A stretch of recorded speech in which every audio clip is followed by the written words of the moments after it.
नाज़रीन, आप देख रहे हैं गुलिस्तान न्यूज। दोपहर के 12 बज चुके हैं। उर्दू खबरनामा लेकर मैं आपका मेजबान गौहर कुछ आपकी खिदमत में हाजिर। तफसीलात से पहले नजर डालते अभी तक की हेडलाइंस पर।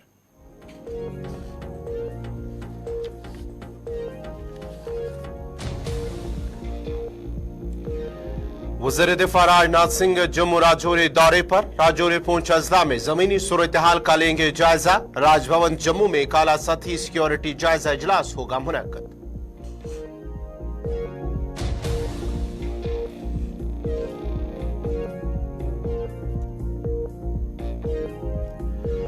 लावेपुरा श्रीनगर में एक आईजी बरामद। बीडीएस ने आईजी को बयान नाकारा। कुछ देर तक शाहरा पर ट्रैफिक की आमद रफ्त मुअत्तल रहने के बाद दोबारा बहाल।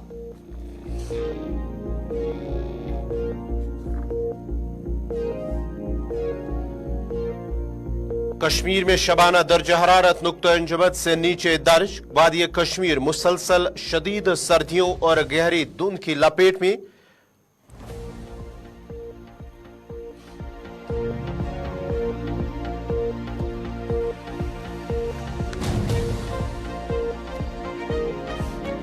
और गजा में 24 घंटों के दौरान 100 से जायद हमले, 241 फलस्तीनी जांबाग, 400 के करीब अफराद जख्मी। गजा में इजरायली हमलों में जांबाग फलस्तीनियों की तादाद 21,000 के पार।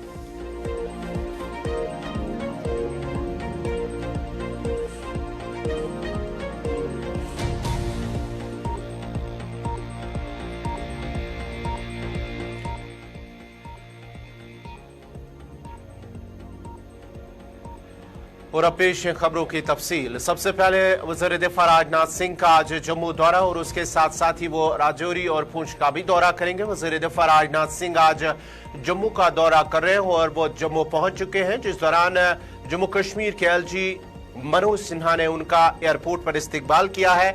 और इसके साथ ही वो राजौरी पूंछ अजला में भी मौजूदा जमीनी सूरत हाल के बारे में भी जानकारी हासिल करेंगे। इस दौरान वो राजौरी का भी दौरा करेंगे और उसके साथ ही राजभवन जम्मू में एक आला सतही सिक्योरिटी जायजा इजलास भी मुनक्कद किया जाएगा। जम्मू में 16वें कोर हेडक्वार्टर में फौजी कमांडरों से भी बातचीत करेंगे। का ये दौरा पूंछ हमले में 4 फौजियों के हलाकत के बाद अहम समझा जा रहा है। राजौरी पूंछ में सिक्योरिटी ग्रिड को मजबूत बनाने के लिए इजाफी सिक्योरिटी फोर्सेस को इलाके में तैनात किया गया है। काबिल जिक्र है कि पूंछ जिला के सुरनकोट तहसील के दहरा गली के सोनी गली इलाके में 21 दिसंबर को 2 फौजी गाड़ियों पर हमला किया गया है, जिसमें 4 फौजी जवान जांबाग हुए हैं। वज़ीर दिफा राजनाथ सिंह के जम्मू दौरे के हवाले से राजौरी पूंछ के अंदर भी सिक्योरिटी के कड़े इंतजाम किए गए। ये तस्वीरें आप राजौरी की हैं, जहां पर सिक्योरिटी के कड़े बंदोबस्त किए गए हैं। जगह जगह पर सिक्योरिटी फोर्सेस की इजाफी नफरी को तैनात किया गया है, जबकि कई मकामात पर नाके भी लगाए गए। दूसरी तरफ से सरहदी जिला पूंछ और राजौरी के अंदर वहां पर आज 7वें रोज भी बिलेटेड मुखालिफ ऑपरेशन जारी है। मुख्तलिफ मकामात पर नाके भी लगाए गए हैं, जबकि एक वसी इलाके को, जंगली इलाके को मुहासरे में लेकर आज 7वें रोज भी लगातार तलाशी ऑपरेशन जारी है। ये तस्वीरें जहां पर आज वज़ीर दिफा राजनाथ सिंह जम्मू पहुंचे और जम्मू एयरपोर्ट पर जम्मू कश्मीर के एलजी मनोज सिन्हा ने उनका इस्तकबाल किया है। इस खबर पे तफसीलात के लिए सीधा हमारे साथ जुड़ चुके हैं फोन लाइन पर जमशीद मलिक। जमशीद, जरा अपडेट कीजिएगा, क्या कुछ तफसीलात है, कितने बजे वज़ीर दिफा राजौरी पहुंचेंगे और क्या कुछ इस वक्त की सूरत हाल है? और बिल्कुल वज़ीर दिफा जम्मू से राजौरी के लिए रवाना हो चुके हैं और थोड़ी देर बाद वो राजौरी पहुंचेंगे, जहां उनके पहुंचने से पहले ही राजौरी के अंदर सिक्योरिटी के कड़े इंतजाम कर दिए गए हैं।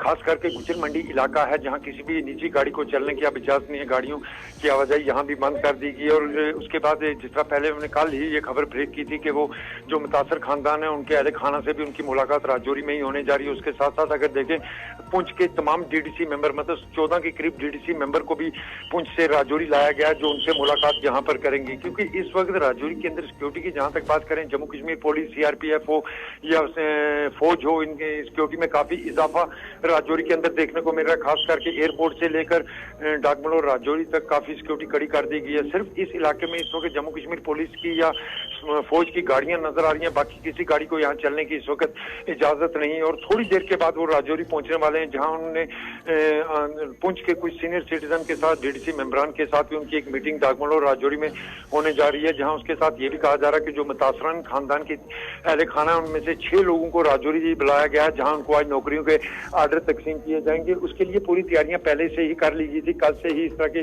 तैयारियां देखने को मिल रही थी, जहां देर रात से ही राजौरी के अंदर सिक्योरिटी काफी कड़ी कर गई। जमशीद, अगर हम वज़ीर दिफा राजनाथ सिंह के राजौरी फौज दौरे के हवाले से बात करेंगे तो सिक्योरिटी के भी माना जाता है कि कड़े इंतजाम किए गए हैं, लेकिन दूसरी तरफ से जो आज 7वें रोज भी इलाके में जो ऑपरेशन, मिलिटेंट मुखालिफ ऑपरेशन, वो भी जारी है। और उसके साथ साथ ही क्या इंटरनेट खुदमात को बहाल किया गया या कि अभी भी वो सस्पेंडेड है? गौरव, पहले उससे पहले मैं आपको एक बड़ी खबर दूं कि वजीर दिफा का जहाज राजौरी पहुंच चुका है और वो अब लैंड होने लगा है। उसके बाद जहां तक हम ऑपरेशन साइट की बात करें तो ऑपरेशन साइट पे आज 7वें रोज भी बड़े पैमाने पर सर्च ऑपरेशन चलाया जा रहा है। और इस वक्त जिस तरह मैं बता रहा हूँ कि काफी हलचल राजौरी के अंदर हो चुकी है, क्योंकि वजीर दिफा का जहाज राजौरी पहुंच चुका है। और उसके साथ इंटरनेट खदमात की अगर बात करें, आज 5वें रोज भी वो बहाल नहीं हो सकी। और आने वाले दिनों में जिस तरह ये कहा जा रहा है कि आज मीटिंग के बाद कुछ मजीद और फैसले लिए जाएंगे, जिसमें इंटरनेट की बात भी सामने आ रही है कि इंटरनेट की बहाली के लिए भी कोई बात की जाएगी। मगर जिस तरह के मैं बता रहा हूँ, क्योंकि मेन दौरा उनका यही है। उसके बाद ये भी कहा जा रहा है जो इस हमले में 2 फौजी जवान जख्मी हुए थे, उनसे भी मुलाकात करने के लिए वो फौज के अस्पताल राजौरी जाएंगे और उनका जहाज जमशीद, वज़ीर दिफा राजनाथ सिंह का जो ये दौरा है राजौरी फौज, खासकर जिस तरह से हालात बने हुए हैं गुज़श्ता 1-2 सालों के दौरान या इस साल की बात करेंगे, और माना जाता है कि काफी अहम समझा जाता है कि वज़ीर दिफा का ये राजौरी फौज का दौरा बिल्कुल बहुत अहम माना जा सकता है। उसकी बड़ी वजह गौरव हम ये भी कह सकते हैं, क्योंकि राजौरी के अंदर 1 जनवरी 2023 से ही हालात काफी कशीदा हुए थे, जहां डांगरी में हमला हुआ, जहां 7 बेगुनाह लोगों का कत्ल हुआ। उसके बाद लगातार राजौरी के अंदर कई बड़े हमले हुए और हमलों के बाद जहां 2 रोज कबल हमने देखा था कि 2 रोज कबल हमने देखा था कि Rajouri chief of army staff ने भी राजौरी का दौरा किया था। उसके बाद अगर बात करें तो लगातार दौरे देखने को मिले और वजीर दिफा के दौरे को बहुत अहम दौरा माना जा सकता है, क्योंकि राजौरी और पुंछ के हालात पिछले कुछ अर्सा से काफी खराब होना शुरू हो चुके हैं। और जिस तरह मैं बता रहा हूँ कि जराये के हवाले से हमारे पास एक खबर ये भी पहुंची थी कि राजौरी के अंदर एक और ब्रिगेड को तैनात किया जा सकता है, जिसका काम सिर्फ जंगल के इलाकों की छानबीन करना होगा। उसको लेके कई बड़े फैसले राजौरी के अंदर आज और हो सकते हैं। बहुत पूरी तफसीलात फराहम करने के लिए जमशेद मलिक राजौरी से, जहां पर वज़ीर दिफा राजनाथ सिंह राजौरी पहुंच चुके हैं। आज सुबह वो दिल्ली से रवाना हुए और उसके बाद ही दिल्ली से वो जब जम्मू पहुंचे तो लेफ्टिनेंट गवर्नर मनोज सिन्हा ने उनका इस्तकबाल किया है। उसके बाद ही वो जम्मू से राजौरी की तरफ मुंतकिल हुए और राजौरी पहुंचे।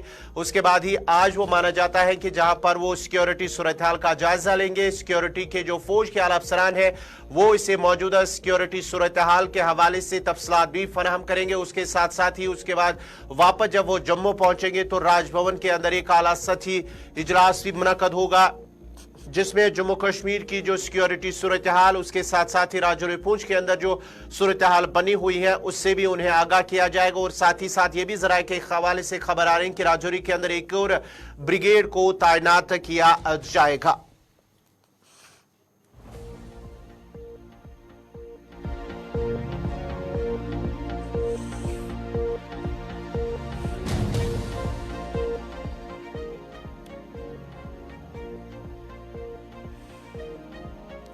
सेंट्रल एजेंसी के अफसरान के साथ साथ एनआईए के अहलकार इजरायली एम्बेसी और उन्होंने तहकीकात इस हवाले शुरू कर दी है, जबकि वो इसराइल एम्बेसी के बाहर भी पहुंच चुके हैं। याद रहे कि इजरायली एम्बेसी के मुताबिक गुज़श्ता रोज शाम 5:10 पर सफारत खाने के करीब एक धमाका हुआ है। दिल्ली के हाई सिक्योरिटी एरिया में वाक़ा इजराइल सफारत खाने के करीब धमाके की आवाज सुनी गई। उसके बाद ही पुलिस मौके पर पहुंची। ताहम जराये ने बताया कि पुलिस टीम को यहां से एक खत भी मौसूल हुआ है।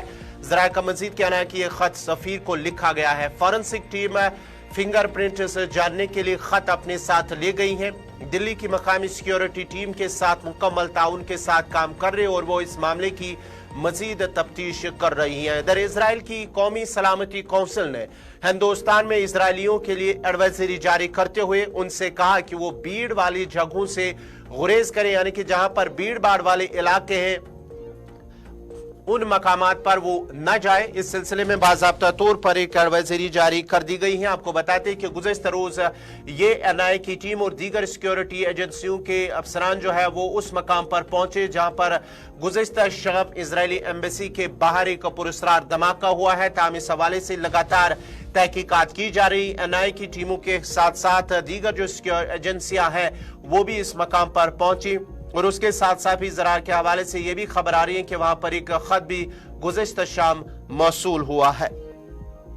तफसीलात के लिए सीधा दिल्ली चलते हैं अपने नुमाइंदे ताबिश कमाल के पास। ताबिश, जरा अपडेट कीजिएगा, ये जो गुज़श्ता रोज गुज़श्ता शाम 5 बजे के करीब ये पुरस्कार धमाका हुआ इजरायली एम्बेसी के बाहर, लगातार तहकीकात की जा रही। एनआईए की टीम भी वहां पर पहुंची और दीगर एजेंसियां भी वहां पर, और दूसरी तरफ से जो इजरायली सिक्योरिटी एजेंसियां हैं उनकी जानिब से जो एडवाइजरी जारी कर दी गई है।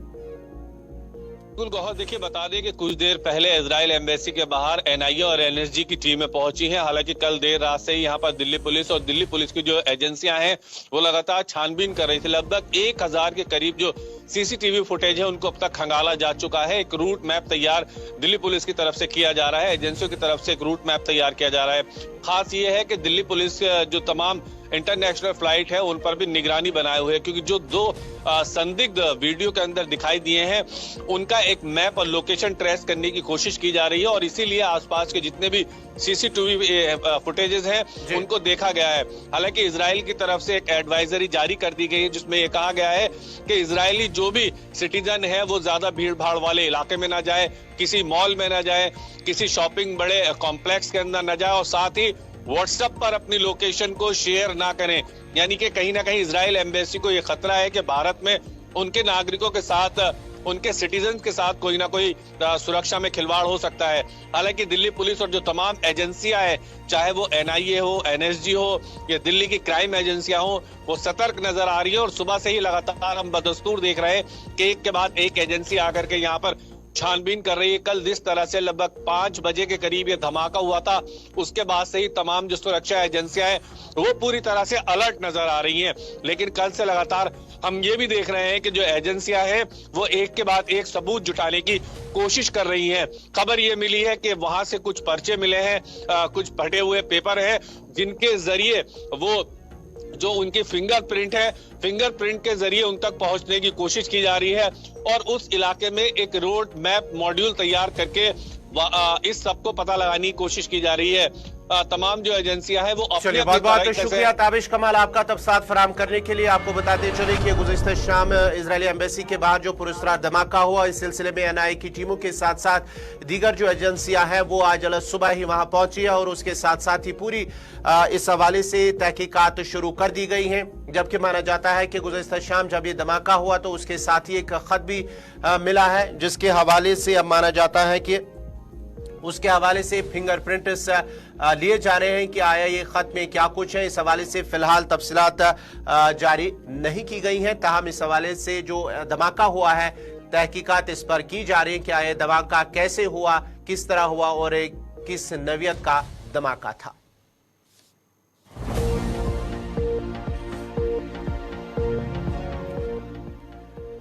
लावेपुरा श्रीनगर इलाके में कौमी शाहरा पर मशकूक शय मिलने के बाद ही ट्रैफिक की नक्ल हरकत कुछ देर तक रोक दी गई थी। जराये का कहना है कि फोर्सेस की एक गश्ती पार्टी ने आज सुबह ही लावेपुरा के करीब सड़क किनारे कुछ मुश्तबह चीज मिलने के बाद लावेपुरा में कौमी शाहरा पर ट्रैफिक की नक्ल हरकत रोक दी थी, जिसके बाद ही पुलिस और बम डिस्पोजल स्क्वाड को तलब किया गया है। ताहम माना जाता है कि एक आईडी थी जिसके बाद ही बम डिस्पोजल स्क्वाड ने उस आईडी को नाकारा बनाया है और इसको नाकारा बनाने के बाद जो इस कौमी शाहरा पर ट्रैफिक की आमदरफ्त को दोबारा बहाल कर दिया गया है।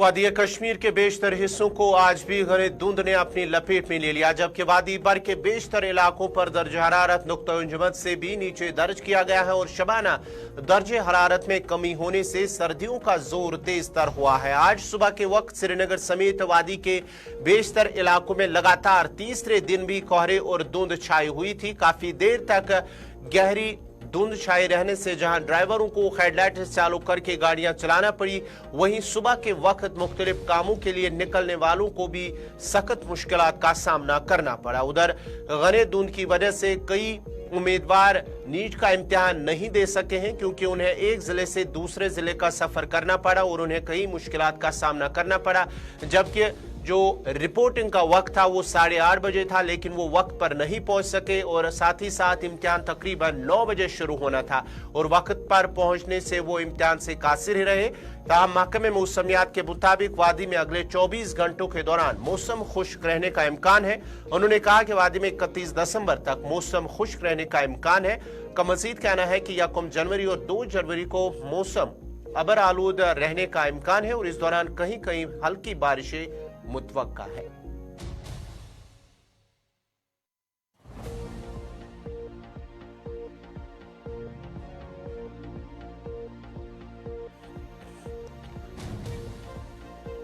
इधर बढ़ती हुई सर्दी के दरमियान दिल्ली समेत पूरा एनसीआर इन दिनों शदीद धूप की लपेट में है। दिसंबर का महीना खत्म होने को है और दिल्ली नोएडा की सड़कों पर ऐसी घनी धुंध नजर आई कि लोगों के एक वक्त में एक कदम आगे बढ़ना मुश्किल होता जा रहा है। नोएडा और दिल्ली की कई सड़कों पर हद निगाह न होने के बराबर थी।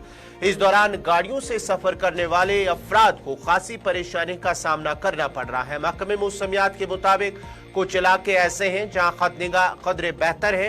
जनवरी का महीना करीब है और दिसंबर तकरीबन खत्म होने को है। ऐसे में दिल्ली एनसीआर में सर्दी की लहर लगातार जारी है। सर्दियों में घनी धुंध लोगों के लिए परेशानी का बायस बन गई है।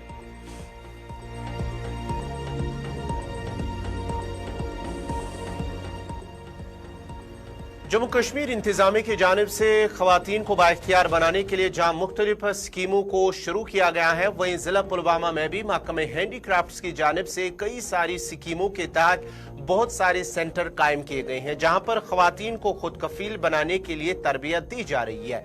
पुलवामा के काकापुरा इलाके में खवातीन के लिए वुड कार्विंग की तरबियत दी जा रही है और करीब 18 लड़कियों को ट्रेनिंग दी जा रही है, जिसके बाद 2 साल तक तरबियत जारी रहने के बाद उन्हें मुतलका महकमे की जानिब से आर्टिसन कार्ड जारी किए जाएंगे, जिसकी मदद से ये खुद अपना रोजगार हासिल कर सकते हैं और यूनिट कायम करके दूसरों को भी रोजगार फराहम कर सकते हैं।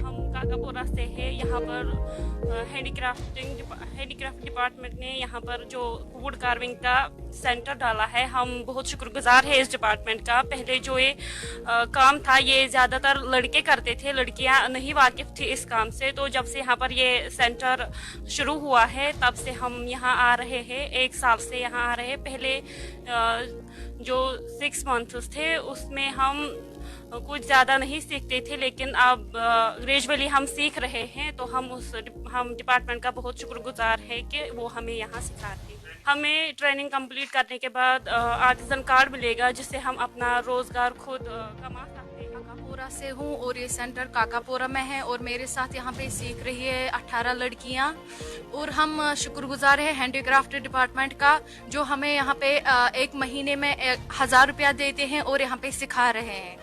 और हम ये ट्रेनिंग सीखने के बाद आर्टिसन कार्ड हासिल करना चाहते हैं, जिससे हम बहुत सारी स्कीमों का फ़ायदा उठा सकेंगे। वो हमें लकड़ी भी दे रहा है, अखरोट लकड़ियाँ फराहम कर रहा है।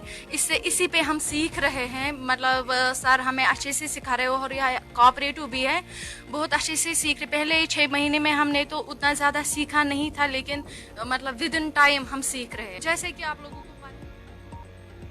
जनूबी कस्बा त्राल के गुजरबस्ती नागबल गुलशनपुरा की राबता सड़क खस्ताहाली का शिकार हुई है। मकामी लोगों का कहना है कि अगरचे सरकार ने पूरे सब जिला त्राल में सड़कों का जाल बिछाया तो सिर्फ इस इलाके के लोगों के साथ सौतेली मां जैसा सलूक क्यों किया जा रहा है। मकामी लोगों का कहना है कि अगर इलाके में कोई इमरजेंसी या कोई बीमार होता है तो इसको अस्पताल जाने के लिए 100 के बजाय गाड़ी वाला 1500 लेता है, क्योंकि सड़क की हालत बहुत ज्यादा खराब है। मकामी लोगों का कहना है कि कई बार इंतजामिया की नोटिस में भी लाया गया, लेकिन अभी तक इलाके की तरफ कोई तवज्जो नहीं दी गई है। उन्होंने अब एलजी इंतजामिया से मुदाखलत की अपील की है। हमारा ये सड़क का मसला है, गुलशनपुरा गुजर बस्ती नागबल और ऊपर नागबल भी हमारा गुजर बस्ती है। तो इस सड़क का हमारा मसला कभी भी हल नहीं होया और तमाम त्राल इलाकों में सड़क का मसला हल हो रहा है, मगर लेकिन हमारा कोई 30 साल 35 साल हो रहा है मेरी उम्र। हमारी डिमांड ये है जो गुलशनपुरा से गुजर बस्ती रोड जलती है जो बहुत ही खस्ता हाल है। हमने बहुत ही अपील की थी, गवर्नमेंट ने भी बोला जे आपकी सड़क हो गई है, आपकी टनल निकल गई है, मगर ज़मीनी सतह पर काम कोई होया नहीं। जिस वक्त हमको बूढ़े बीमार होते हैं या कोई डिलीवरी केस होता है, हमको चारपाई बनाकर वो कंधों पर उठाकर गुलशनपुरा, हमारा गाड़ी वाला हमारा सोमो वाला कोई नहीं मानता, मन मर्जी का कर्जा अगर कराया वो बोलते हैं। गुलशनपुरा ऊपर नागबाल ना हमना सड़क ना हमना रोड, कोई बीमार हो हमना मुश्किल है चक्कर जाना पवे ना सड़क के कोई मुसीबत है, हमने सड़क दो और के बीमार पड़ता है मुश्किल हो जाती है, चारपाई पर ले जाता है और क्या करता है। और सड़क नहीं है, कोई नहीं है, बच्चे पड़ता है मुश्किल होती है, पैदल चल नहीं सकता है, गाड़ी दूर है। फैल गई है।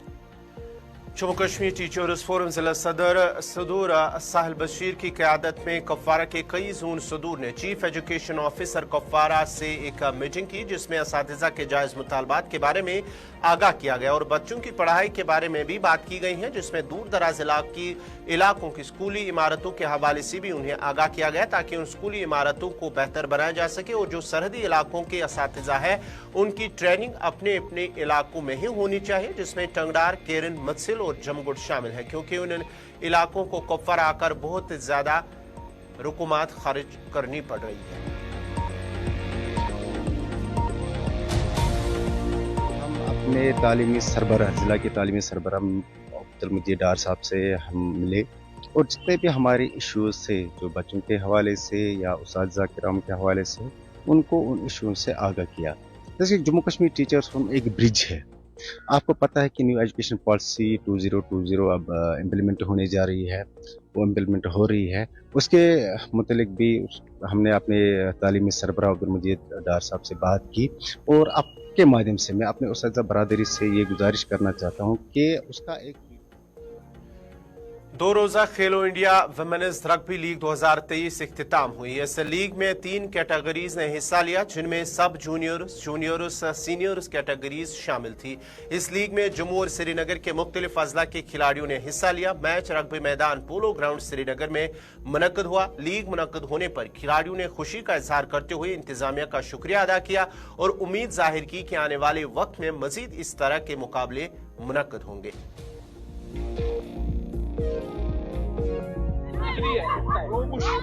मैं जम्मू कश्मीर की सीनियर प्लेयर्स में अभी हमें यहाँ पे है हो रहा है खेलो इंडिया का वुमेन्स लीग हो रहा है। इसमें यहाँ पे तकरीबन 20 अबो टीम्स है, यहाँ पे 20 to 40 टीम्स है। हमारे लिए बहुत अच्छी अपॉर्चुनिटी है क्योंकि हमारे यहाँ पे ऐसा कोई लीग हुआ नहीं है अभी तक, वुमेन्स लीग जो आज पहली बार हो रहा है। हर किसी के लिए बहुत ज़्यादा अच्छी अपॉर्चुनिटी है क्योंकि इससे एक तो बहुत ज़्यादा गर्ल्स का पार्टिसिपेशन बढ़ रहा है, गर्ल्स खुल रहे हैं इस प्रोग्राम से। आज तक हमारा स्टेट हुआ, डिस्ट्रिक्ट हुआ है, इतनी पार्टिसिपेशन हमारा उसमें नहीं था जितना इस लीग में हुआ। हमने देखा रग्बी हमने इसलिए चूज की, जब मैंने स्टार्ट किया रग्बी तो तब JNK की वन ऑफ द डिस्ट्रिक्ट्स की एक प्लेयर हूँ। आज हमारा यहाँ खेलो इंडिया का एक ट्रायल रन हो रहा है जहाँ पे सारे के सारे हमारे क्लब्स आए हुए हैं जम्मू कश्मीर के। In fact Jammu is also present here after so long and that's how we are going. इसके बाद हमारे नेशनल्स अपकमिंग हैं जिससे हमारी JNK शायद इन्हीं सारे प्लेयर्स में जो आपको यहाँ नज़र आ रहे हैं उन्हीं में से कोई एक ना एक होएगा। तो that's it for now. I have been playing rugby since 12 years now. I've been into this game since 12 years. नाजरीन, इसी के साथ ही उर्दू खबरनामा इख्तिताम पज़ीर हुआ चाहता है। अपने मेज़बान गौहर कुछ को इजाज़त दीजिए। अल्लाह हाफ़िज़।